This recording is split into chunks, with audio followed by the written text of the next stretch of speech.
สบายดีพี่น้องเอาสิพามาเบิ่งบรรยากาศบ้านนอกบ้านนาเนาะคลิปนี้เนาะโคตรงามเลยพี่น้อง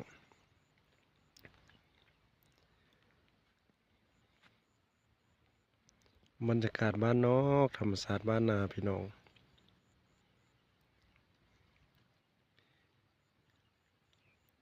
ทุ่งนากว้าง1 กิโลเมตรเนาะความกว้างของทุ่งนาเนี่ยเนาะเวลาประมาณ11 โมงเนาะ11 โมงต้นเที่ยงพี่น้องโคตรงามเลยท้องฟ้าแจ่มใสแดดออกภาพทุ่งไร่ทุ่งนาชนบทลาวเนาะพี่น้องเนาะโคตรงามเลย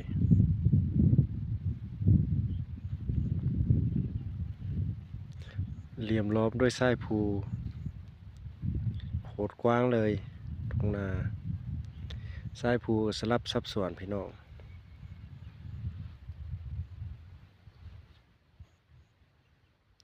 ทุ่งนานี่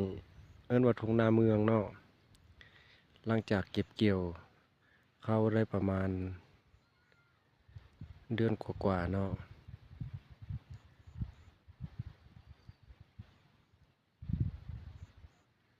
บ้านผู้เลอเนาะมีภาพธรรมชาติสวยสดงดงามนั่นนี่เม้นมาบอกเลยเด้อพี่น้องนะ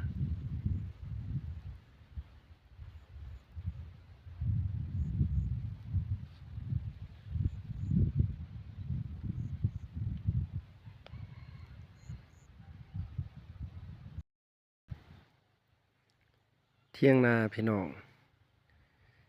เที่ยงนาศาลาพักใจพี่น้องเที่ยงนาของประชาชนเขาเจ้าเวลามาเฮ็ดไร่เฮ็ดนาเนาะเขาก็พักบ่อนนี้แหละเนาะบ่อนไว้เครื่องไว้คล้องเขาเจ้าเป็นเขาเป็นหนำเนาะ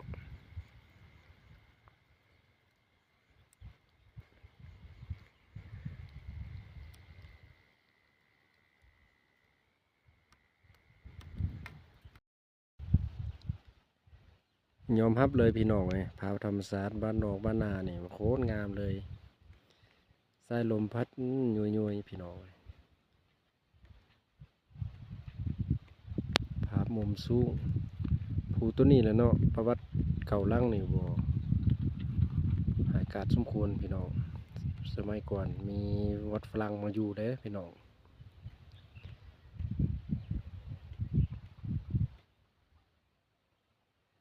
บรรยากาศถือว่าดีหลายเนาะบ้านนี้เนาะ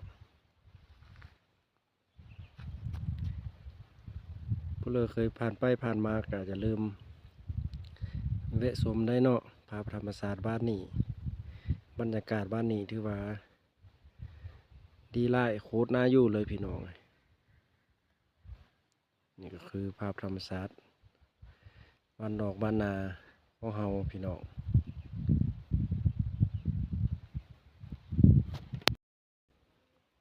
มีวัดเป็ดวัดเสียมเนาะพี่น้องเนาะเขาเลี้ยงตามทุ่งนาของประชาชนนะพี่น้องบักไล่ๆเลย